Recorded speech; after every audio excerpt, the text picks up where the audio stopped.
Salah satu penyebab video sepi adalah salah men-setting ketika upload video.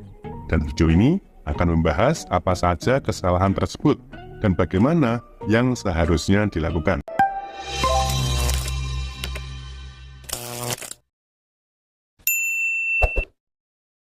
Simak terus ya, karena masih banyak YouTuber pemula yang keliru dalam upload video. Mungkin hal ini dianggap tidak penting ya, tapi kita tetap tidak boleh menyepelekannya. Hal tersebut yang pertama adalah tidak rename file video. Ketika kita membuat video, biasanya nama file itu otomatis muncul dari aplikasi editing video. Biasanya namanya itu berupa tanggal, bulan, dan tahun.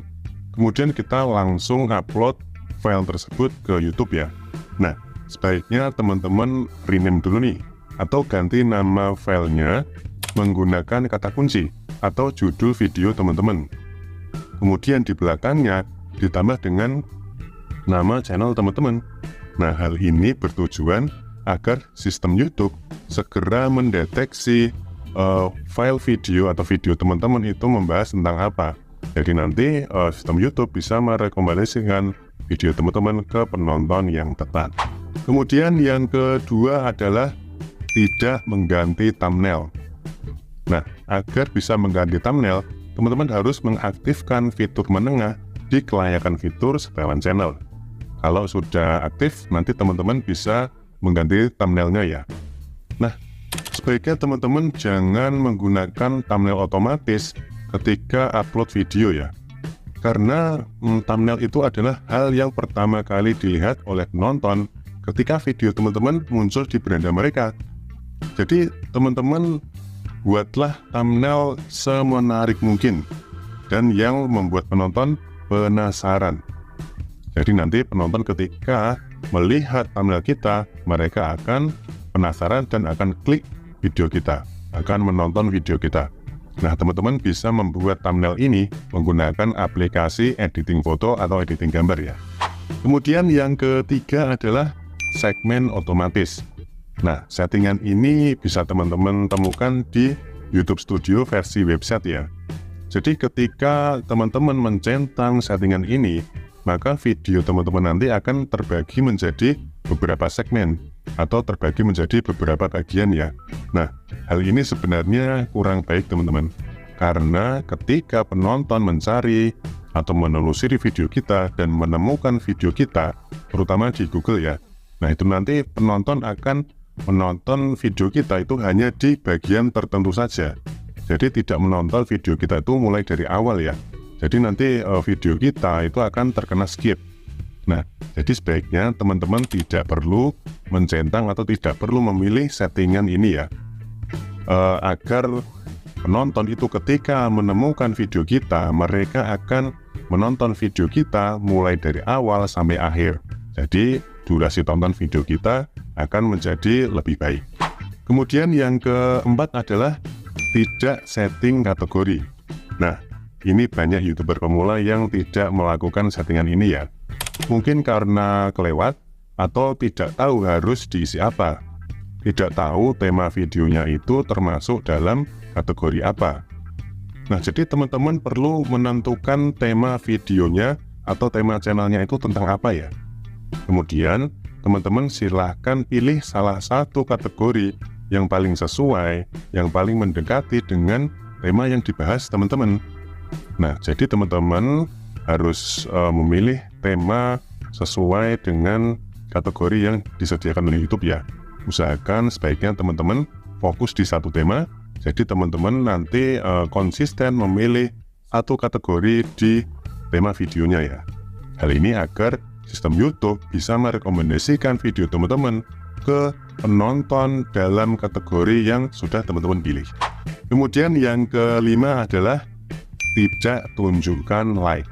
Nah, ini juga bisa ditemukan di YouTube Studio versi website ya. Nah, kalau teman-teman tidak mencentang settingan ini, maka jumlah like nanti tidak akan muncul di video teman-teman ketika video teman-teman ditonton oleh penonton. Jadi like-nya tidak kelihatan ya.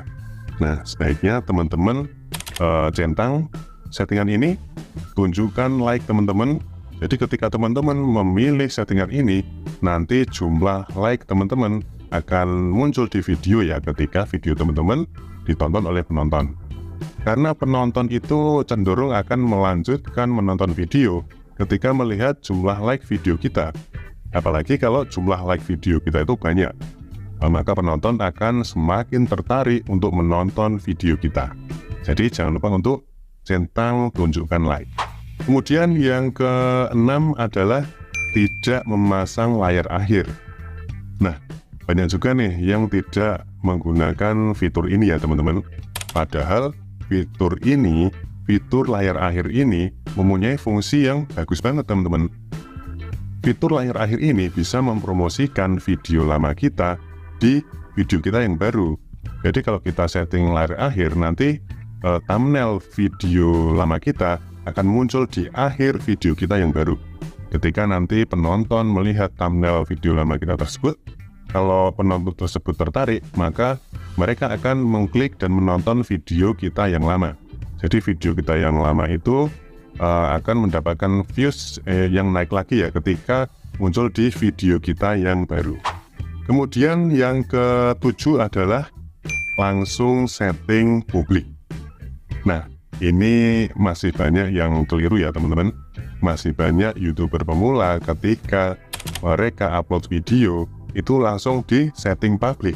Padahal belum selesai men-setting videonya, belum selesai melengkapi metadata videonya, belum selesai tapi sudah di setting publik.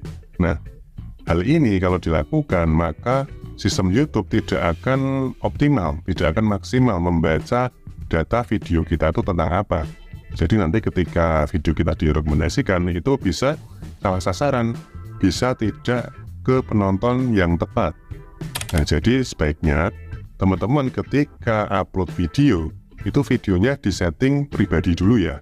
Atau kalau bukan pribadi, teman-teman bisa setting jadwalkan, karena ketika video dijadwalkan itu sifatnya masih pribadi ya, sampai dengan nanti di publik.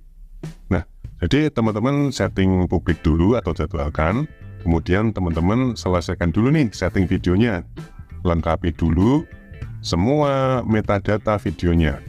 Nah, setelah settingnya selesai, setelah selesai melengkapi metadata, nah teman-teman baru setting videonya menjadi publik. Atau kalau teman-teman pilih jadwalkan sebelumnya, nanti akan otomatis publik mengikuti jadwal yang sudah teman-teman pilih tadi ya. Nah, hal ini agar sistem YouTube bisa membaca data video teman-teman itu secara optimal ya. Sistem YouTube bisa mengenali video teman-teman itu tentang apa, mulai dari judul, thumbnail, deskripsi, tag, hashtag, sampai dengan layar akhir ya. Jadi nanti ketika sistem YouTube merekomendasikan video teman-teman, itu bisa tepat sasaran, bisa sesuai dengan target penonton yang tepat. Jadi video teman-teman nanti bisa berpeluang untuk mendapatkan views atau penonton yang banyak. Jadi ingat, kalau upload video, setting pribadi dulu atau jadwalkan, selesaikan dulu setting video, isi dengan lengkap metadata, baru nanti di setting publik. Jadi sekarang teman-teman sudah tahu ya apa saja kesalahan yang harus dihindari ketika upload video. Nah, mulai sekarang jangan lupa teman-teman untuk men-setting hal-hal seperti yang sudah aku sampaikan tadi, agar video teman-teman bisa berpeluang untuk rame, sehingga nanti channel teman-teman bisa berkembang dan sukses di YouTube. Amin. Oke, semoga video kali ini bermanfaat. Terima kasih sudah menonton. Wassalamualaikum.